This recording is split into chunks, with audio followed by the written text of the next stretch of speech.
Can you all see on the screen? Yes, Yep.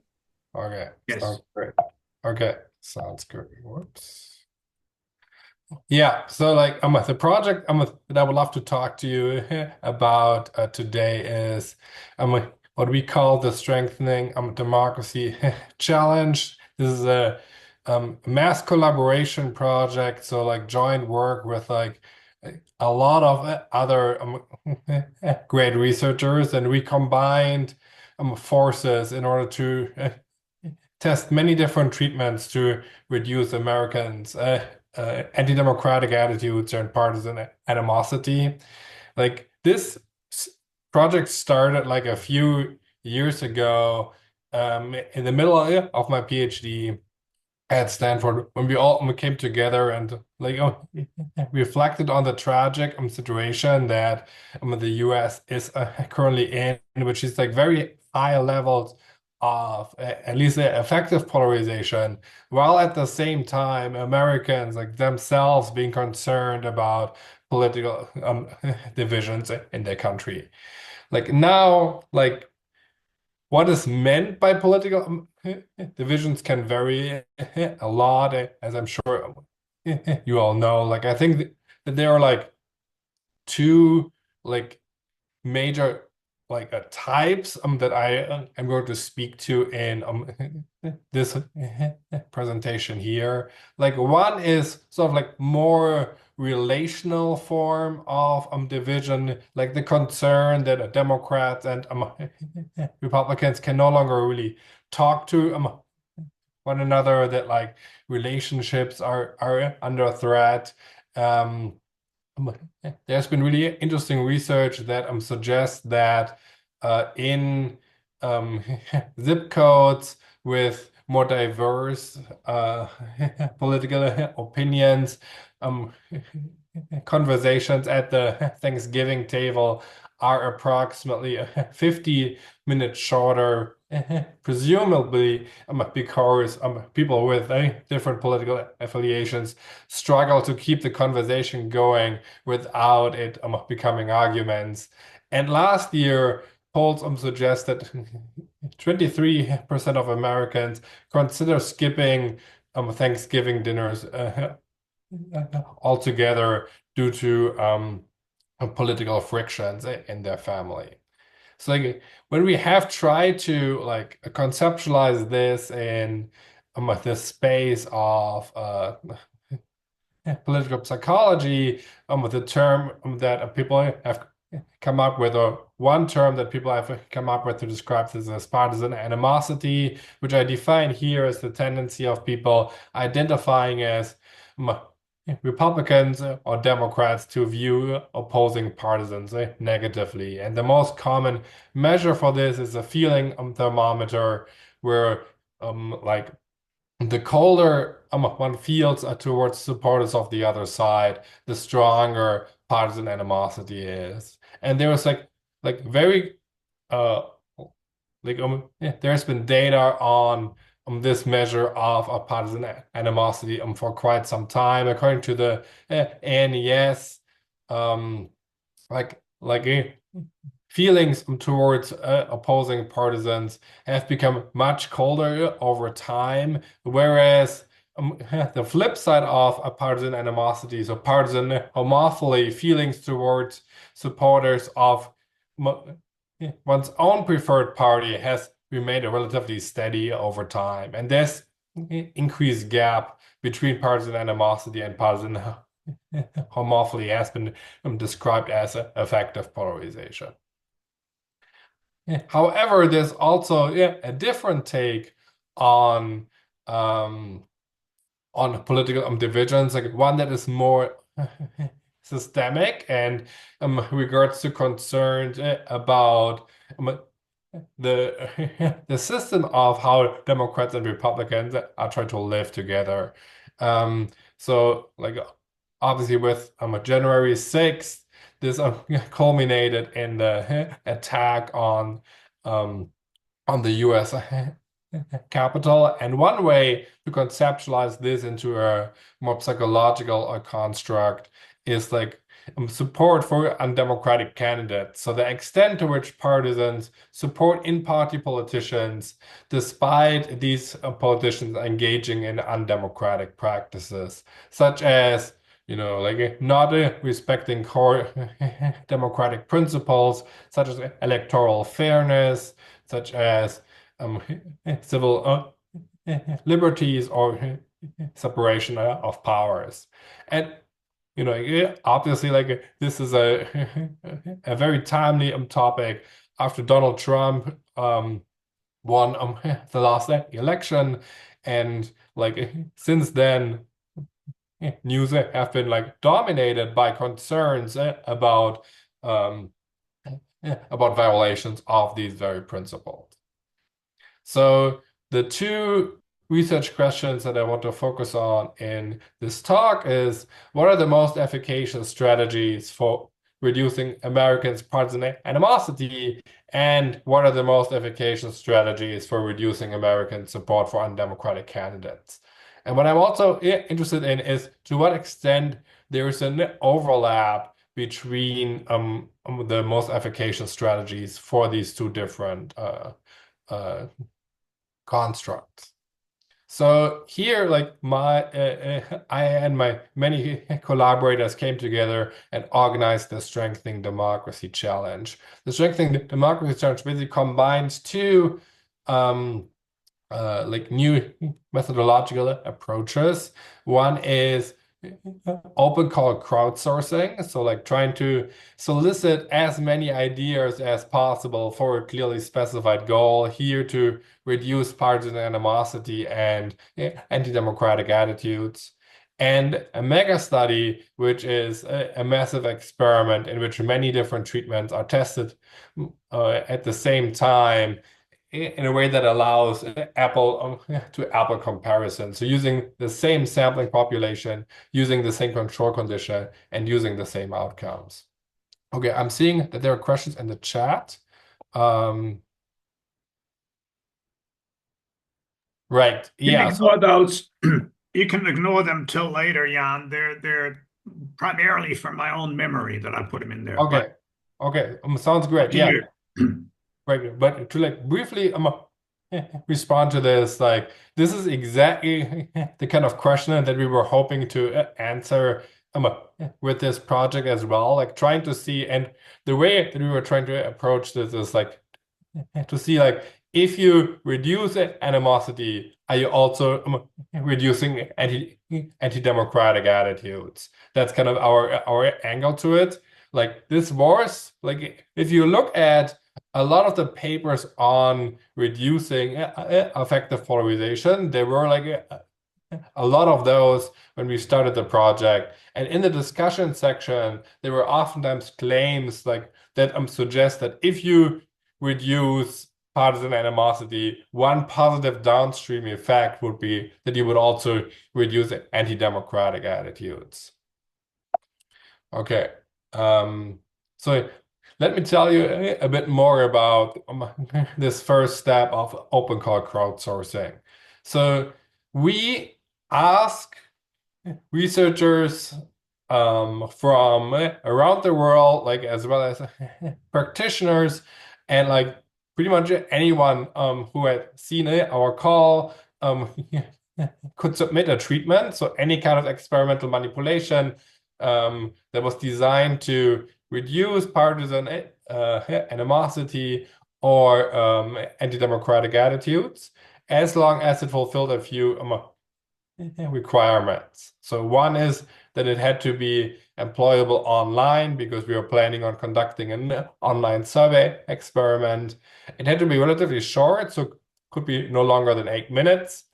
And it had to be ethical, at least in the sense that we do not allow deception, and it had to pass through an IRB process. And so like sometimes, like this corresponds with like maybe your colloquial definition of ethical in terms of like we didn't allow clear cases of misinformation, but sometimes this also resulted in weird cases. Like we had a like high school student who was not of age yet submitted a treatment, and the IRB was like, no, like we cannot do this. But we solved this by adding the dad of the high school student as a co-author, and then that was good enough for the IRB. So we try to recruit treatments very widely from academics across many different fields. And, this really speaks to the observation that there are a lot of different disciplines out there studying these kinds of problems, but like oftentimes in a siloed or like isolated way. So we really try to bring in people from different disciplines into this project. We also included practitioners because in the US there's a very large number of so-called bridging organizations who, especially since 2017, have done lots of work to try to bring people with different political beliefs into conversations. And we thought that they may have unique knowledge that academics do not necessarily have. And so we were very motivated to reach out to them and try to get their ideas as well. So what we did is we put out an open call for submission. So pretty much anyone with an idea could submit. We targeted experts, so we reached out to people who had published on this issue directly and asked them to submit. We also provided a series of services for practitioners because our observation was that while they may have a lot of unique knowledge, they may also be less used to our method of a survey experiment. So we put the most charming member of our team on a bunch of like one-on-one Zoom calls with practitioners who had some interest in submitting. You can see him here. Nick Stagnara, one of the co-leaders of the challenge, was unfortunately chosen over me as the most charming member of our team. So really thanks to Nick for putting a lot of hours into this and really trying to help practitioners submit their ideas. And I think like in large part, thanks to thanks to Nick, we end up with like a number of submissions that wildly exceeded our expectations. 252 submissions from 419 different people from 17 different countries and 4 continents. All social sciences were represented among submitters, and we also received more than 50 submissions with practitioner involvement. So this was all great. We were very excited about this, but we now had a new problem, which is that we had funding to test 25 treatments rather than 252. So we relied on an advisory board of leading academics, again, from across the social sciences and as well as practitioners. And with their help, we selected what we deemed to be the 25 most promising treatments. Like again, all social sciences were represented among these final 25, and 6 of the submissions had practitioner involvement. So just to give you a sense of what these different treatments look like, we had video-based treatments. So videos that showed contact between people with a different political beliefs. We had text-based treatments that, more in a traditional way try to manipulate psychological or political science constructs. We had a chat bot where participants could interact with a bot, like, like at this time, the bots were not as advanced as now, but we we're able to implement a back and forth conversation in which participants could learn more information about supporters of the other side. We also had a meditation treatment, so an 8-minute long audio instructions for first like befriending oneself, befriending close ones, and then towards the end, extending one's kindness to like people of all ways of life. Sorry. We also had quiz format, so like asking participants questions and then providing feedback in real time on their answers. And we also had treatments featuring political elites, such as the governor of Utah and his Democratic challenger from the 2020 gubernatorial elections. So you can see here a wide variety of treatments. So we were really trying to explore many different ideas on like how to treat these constructs.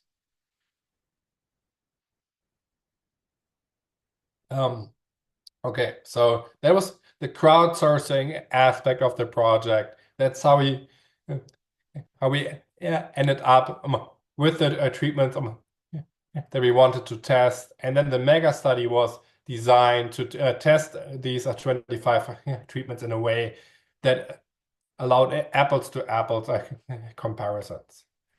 So the study itself, it's a relatively simple between subject experiment. We recruited American partisans that were the sample was quota matched to the population of American Democrats and Republicans. We had like a few more than 32,000 participants, which gives us approximately 95% power to detect effect sizes of at least 0.11 standard deviation. In terms of the procedure, we used random assignment to assign participants to one of 27 different conditions. We had the 25 treatment conditions. We had one null control condition and one alternative control condition that was more of an active control condition. And we oversampled the null control condition because that was our main comparison condition. So we wanted to be particularly well powered for the comparison of the treatment to the null control conditions. We measured partisan animosity in two different ways. We first used the feeling thermometer that I've already described earlier. So like how warm or cold people feel towards supporters of the other side.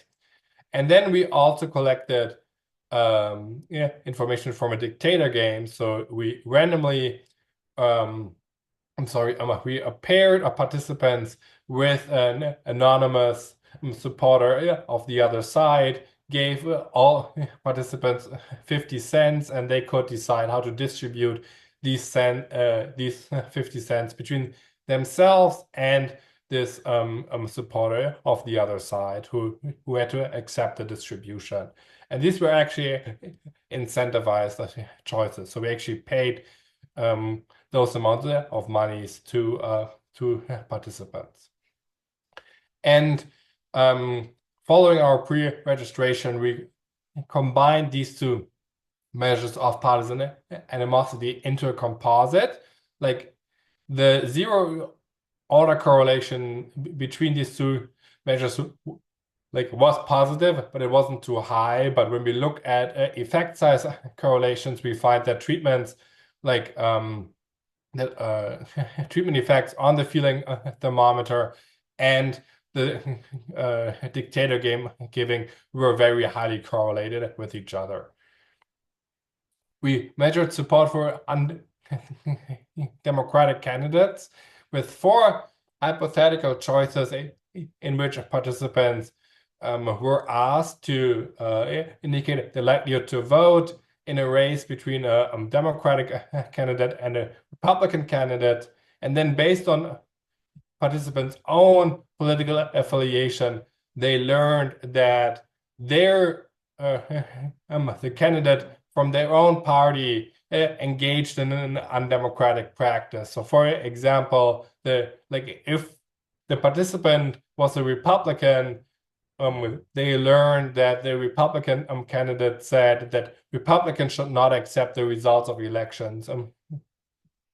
They lose, and Democratic participants would see a parallel statement about what the Democratic candidate said. And then participants would choose on a 0 to 100 point scale, how likely they would be to vote for the Republican candidate versus the Democratic candidate. And higher support for undemocratic candidates would mean more likely to vote for the in-party candidate who engages in undemocratic practices. Our analysis strategy was a linear regression model. Here, I focus on the comparison to the null control condition, but all of the treatment effects that I'm going to focus on are also hold for comparisons to our more active control condition. We use the heteroscedasticity consistent standard errors and inverse probability weighting to correct for differential attrition. More than happy to talk more about that because we also had some other techniques to control for this. And all of the treatment effects I'm going to show you hold for these robustness checks as well. So let me tell you about the effects on partisan animosity. In this graph here, you see the size of the treatment effects on the x-axis. So partisan animosity was scaled from 0 to 100, with higher values indicating more partisan animosity. So negative treatment effects imply stronger reductions in partisan animosity. And on the y-axis, on the left, you're going to see the 25 treatments, and all of the effects there are going to be relative to the null control condition. So the first thing that stuck out to us here was that a lot of treatments successfully reduced partisan animosity. According to our pre-registered strategy, 23 out of the 25 treatments had a significant effect on partisan animosity in the hypothesized direction. And when we compared the different treatments to each other, we found that 4 of them really stuck out, significantly outperforming most of the other treatments that we had tested. And what were the underlying key strategies for these 4 treatments? One was to highlight sympathetic exemplars with different political beliefs, and this was illustrated by the top performing treatment, which we called positive contact video, developed by a team of researchers led by Dan Stone from Bowdoin College. And so I'm going to show you this video as an example. So the video is going to introduce 3 pairs of people with different political beliefs. So let me just show you the first segment of this video.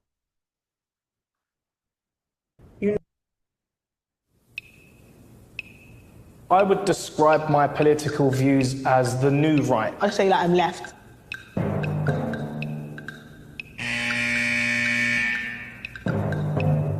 Feminism today is man-hating. I would describe myself as a feminist, 100%.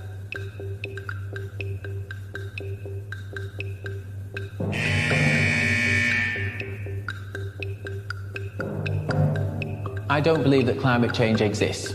We're not taking enough action on climate change. I think it's about time these people got off the high horse and started looking for credible problems that actually exist. It's absolutely critical that trans people have their own voice. That's not right. You can't, you know, you're a man, be a man, or you're a female, be a female. You can see these people have very different political stances, and then by using a contact theory, in this video, these pairs of people are asked to engage in a common task, which is to build a bar, and right after they have accomplished this joint goal, they are confronted with their different political beliefs. And I'm going to show you the end of this video where they react to this confrontation. You now have a choice. You may go, or you can stay and discuss your differences over a beer.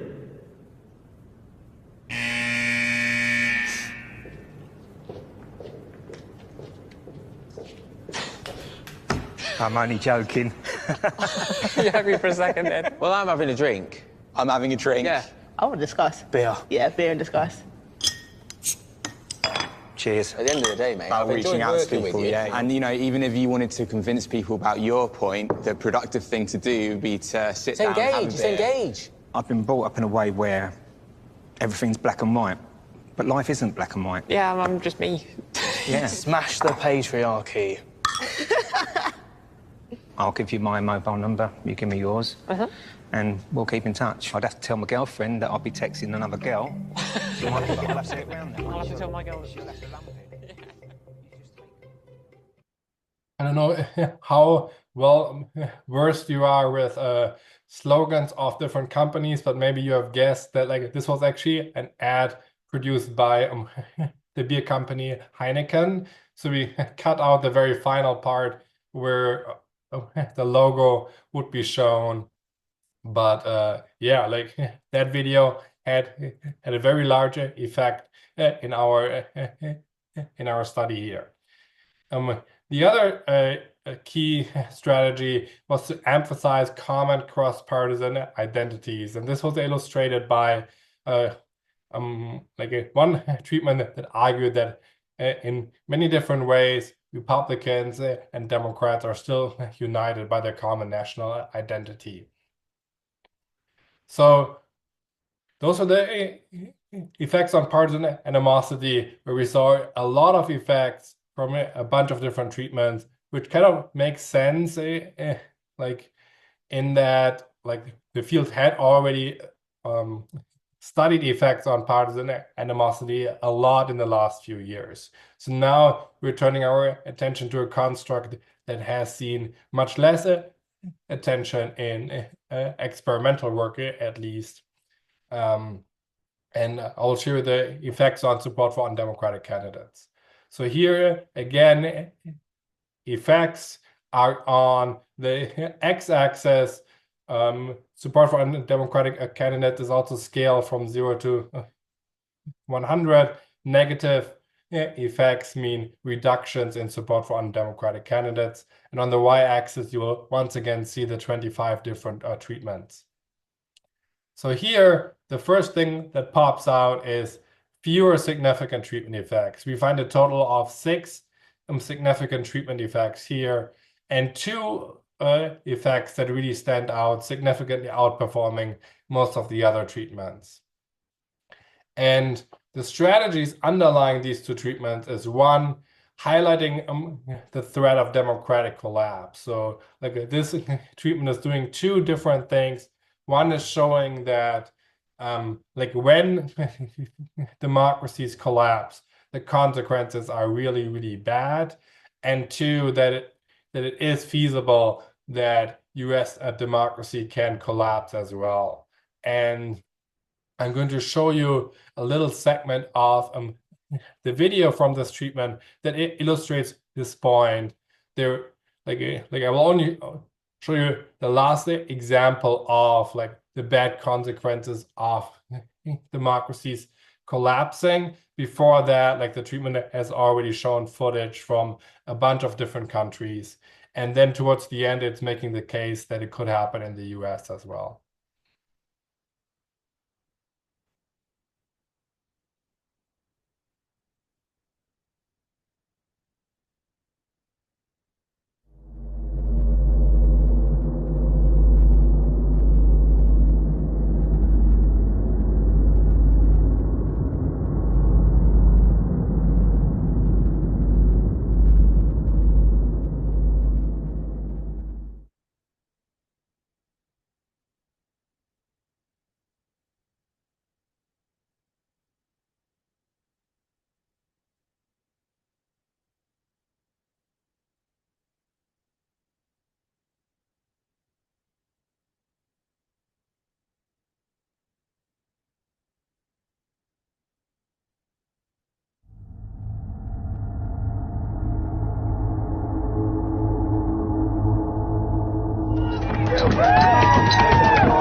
So that was one example, and you can already see like how different that is from the treatment that worked well for a partisan animosity. It's like much darker, like much more focused on the system rather than like interpersonal relationships. And the other treatment that worked well for reducing support for undemocratic candidates was a treatment that focused on correcting anti-democratic misperceptions. So this was a quiz format in which participants were asked for their guesses about like to what extent most supporters from the other side would support undemocratic actions. And then they got feedback based on real survey data on like on the modal response that supporters of the other side gave in surveys. And I will also just show you briefly like how this worked. So like most people thought that like supporters of the other side would strongly support these undemocratic actions, but like when they are clicked, that they would get correcting information based on real survey data. Okay, so to summarize the like the results for the two main research questions, one, like what are the most efficacious strategies for reducing partisan animosity, we find that it is most effective to highlight sympathetic exemplars with different political beliefs and emphasize common cross-partisan identities. When it comes to support for undemocratic candidates, the most efficacious strategies are quite different. One is to highlight the threat of democratic collapse. The other one is to correct anti-democratic misperceptions. So now a question like that relates to the finding that we find these quite different efficacious strategies for the different outcomes is to what extent does reducing partisan animosity relate to reducing support for undemocratic candidates. So here I'm going to show you the effects on partisan animosity on the x-axis and the effects on support for undemocratic candidates on the y-axis. And this analysis is now at the treatment level. So we have 25 data points to address this question. And we basically find a significant correlation between the two. So effects on partisan animosity like were correlated with effects on support for undemocratic candidates. However, we find that only the four strongest treatment effects on partisan animosity like also trickle down to significant effects on support for undemocratic candidates. So one potential conclusion from that is like you really have to reduce partisan animosity by a lot to see any sort of treatment effects on support for undemocratic candidates. And the other fascinating insight from this analysis is that the two top performing effects for support for undemocratic candidates really do not align with this regression line at all, suggesting to me that maybe the most effective way for intervening on support for undemocratic candidates is not necessarily to reduce partisan animosity, but rather to try to reduce support for undemocratic candidates more directly by focusing on more systemic and problems, and like focusing on issues relating to democracy and subverting democratic principles directly. Another question that like it always intrigues a lot of people is like, are different treatments needed for Democrats versus Republicans? Because you could make a case that, given the current situation in the US, maybe it's more important to develop efficacious treatments for Republicans than for Democrats. So I'm going to show you here the effect among Democrats on the x-axis and the effect among Republicans on the y-axis for all of the 8 outcomes that we collected. And we find a very strong correlation between these two treatment effects. So basically, when a treatment had a stronger effect on Democrats, it also tended to have a stronger effect among Republicans as well. And the one clear outlier from this regression line is the Democratic collapse threat treatment that I just showed you earlier, that while it had a significant backfire effect on support for partisan violence among conservative Republicans, it did not have such a backfire effect among Democrats. And the reason for that may be because the video showed footage from the attack on the Capitol that seems to be more aligned with Republicans. So like maybe like that had more of a like violence justifying effect among conservative Republicans. So one like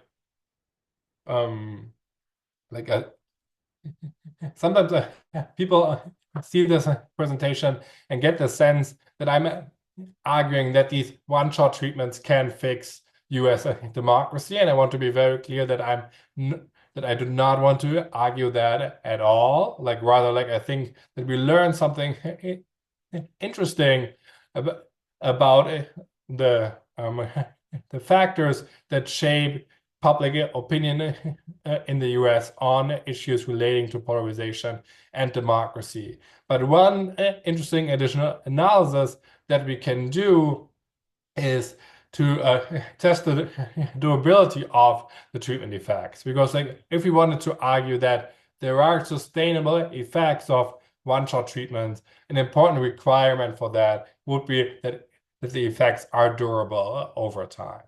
And so in a recent project led by Matt Hall, we conducted a follow-up study where we exposed our participants to multiple treatments, like some of the most effective treatments for reducing partisan animosity from the Strengthening Democracy Challenge. So like at time 1, they would be exposed to one treatment, at time 2 to another, at time 3 to a third. And then we also collected partisan animosity again 2 weeks later and 4 weeks after the third treatment. And so we find, interestingly, like we replicate the treatment effects, and we also find that after the third treatment, like the effects get a bit stronger. However, 2 weeks later, we only see like approximately 40% of the treatment effect at time 3, suggesting that there is a quite a substantial decay in treatment effects after 2 weeks. However, that decay is not necessarily linear, because after 4 weeks, we still find like that the treatment effect is approximately at 40% of the maximum treatment effect. So maybe like from my perspective, like I was quite impressed by the durability of these treatment effects. But I do not want to argue that like these treatment effects would stay around forever. So I feel like when thinking about how to think about these one-shot treatment effects, like I think rather than thinking about them as like surgical operations that are trying to permanently fix an issue, it's more like a session of physical therapy. It's like so when we go to a session of physical therapy, we hope for some temporary relief, and we also hope to learn like something about what we need to do in order to make more sustainable improvements. But our expectation would not be that like by just going once we can make significant long-term improvements. Rather, we would need to engage in these kind of practices that helped us once again and again and again to really have sustainable effects. And I think that there are some promising applications of this that build on our project. For example, the Disagree Better campaign by the governor of Utah, whose ad I briefly discussed earlier, who encouraged by the findings that we observed for that ad in the Strengthening Democracy Challenge, started a Disagree Better campaign as the head of the National Governors Association.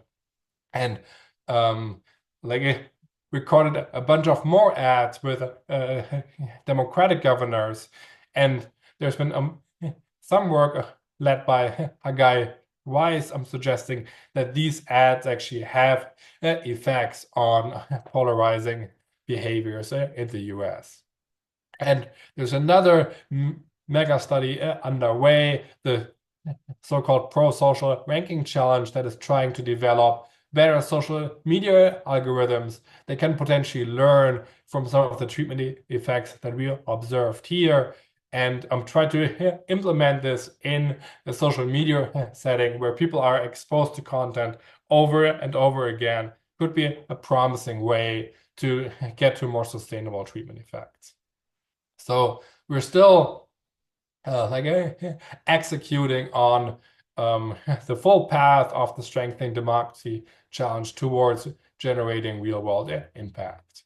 And with that, I thank all of the amazing collaborators on this project, especially Nick Stagnauer and James Chu, who were the co-leads on the project, and Jamie Druckmann, Dave Rand, and particularly Rob Willer as the PIs, as well as all of the 419 submitters and the members of the advisory board, and of course our funders, without whom the project would not have been possible. And with that, I look forward to your reactions and questions or feedback. Thanks, Jan. That was terrific. Wonderful. Okay, I'll open the floor for questions, comments. Anyone?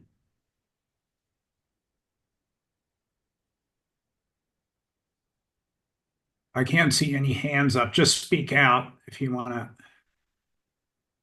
Christoph. Yes, thank you so much, Jan, for this very interesting presentation, and of course for the great and unfortunately very timely project.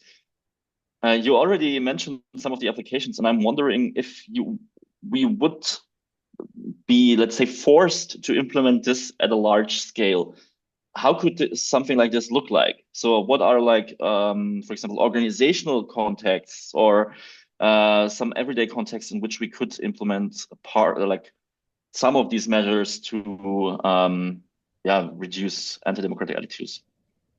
Yeah, great question. I think whenever you have a structure in place that prompts repeated interactions, that is a really promising setting for application. So for example, in work settings, in university settings early on, if you could force people as part of the onboarding to also learn how to engage with differences in opinions. I could see that could have like a lot of a trickle effect. I also think that maybe we want to think strategically about like when to try to intervene, right? Because like there are certain moments in time when it really matters to like see a dip in in polarization. And so like maybe more than others. So even when effects are relatively short term, like if we just intervene at the right time, that could be like another way to really have meaningful impact. And there are like a lot of organizations out there that are trying to organize events to bring Republicans and Democrats together. So like, I think beyond the social media explanation that I already talked about, like any sort of setting where people have sustained relationships could be terrific. And then another one that I think is like very major and has big impact is like trying to intervene at the elite level and trying to like get politicians to commit to certain rules. But like in the US, like I feel like this is like I don't really see that path having a lot of promise at the moment. But like there's been work by Sean Westwood and his polarization research lab that are trying to get politicians to commit to like a civility pledge, which I feel like if like you can do that, especially with the most prominent politicians in a country, like that could be terrific as well. Any other comments, questions? If not at the moment, then I do have a question, I guess, sort of a comment, more a question. I was intrigued by the fact that you put it that the thing that was most effective against undemocratic attitudes or votes was stuff that was really dark. And the most effective thing against animosity was sort of, drinking a beer or whatever you call Heineken, drinking a beer together. So, and it's kind of, yeah, I mean, it's fascinating. And I guess I'm asking if you have something more to say about it or some explanation for this, or what's going on there? Yeah. Okay. I mean, like I take away from this that like these are really like telling us something about like the nature of these constructs, right? Like I feel like like partisan animosity, I think, as far as it relates to threats to democracy, is also more of a systemic construct, right? But I think like when we like when it concerns something that is more about relational, I think the way to intervene on it is to more like showcase like exemplars that like do not necessarily have anything to do with like how like elite politicians conduct their business. Like I think like that that like partisan animosity like is like, as I've said at the beginning, like one reason to be concerned about that is like if we have relationships with others that are important just to us, and like the like effective way to intervene on that is like specific to that relationship. However, if we are thinking about like the political system as a whole, threats to that, then I also think that in order to intervene on that, we just have to make a more systemic argument to show to people like how like threats to democracy actually work. Because like if I have a good relationship with my neighbor or not, it's not necessarily like really impacting democracy per se. So that's what I think, talking about the system, talking about elite politicians is like much more related to anti-democratic attitudes than like partisan animosity in the sense of like how good is my relationship with another rank and file. Yeah, thanks. I mean, what I find remarkable about this is that it's basically a fear campaign, right? And it worked. And the thing about fear campaigns is that they don't always work. And sometimes just get people, tip them into denial. I mean, it's a very complicated landscape, but in climate change, the more you scare people, does that make them more willing to act? Well, it doesn't quite work that way. Whereas here it seemed to be effective. And so that's kind of very interesting. Yeah. Right. Like I think like my understanding from the climate change literature is that like one of the arguments is you can make fear appeals work, but you also have to clarify how there is a path toward Exactly. like mitigating To be it. easy. It Right. has to be easy. And that's why things, whipping people's fears of immigrants, whipping up fears of immigrants is very successful because, you can just say, vote for me and I'll fix it. And that's a very easy response. So it works sometimes in the wrong contexts. But yeah, very interesting. Yeah. I mean, like, one thing that I also find fascinating about the two treatments that have the strongest effects on support for undemocratic candidates is that they are quite the opposite in terms of like triggering threat, right? Like the democratic collapse one is like really trying to make a case of like it's so dire that like we really need to do something about it. And the other one is like, no, the other side isn't actually as threatening as you think they are.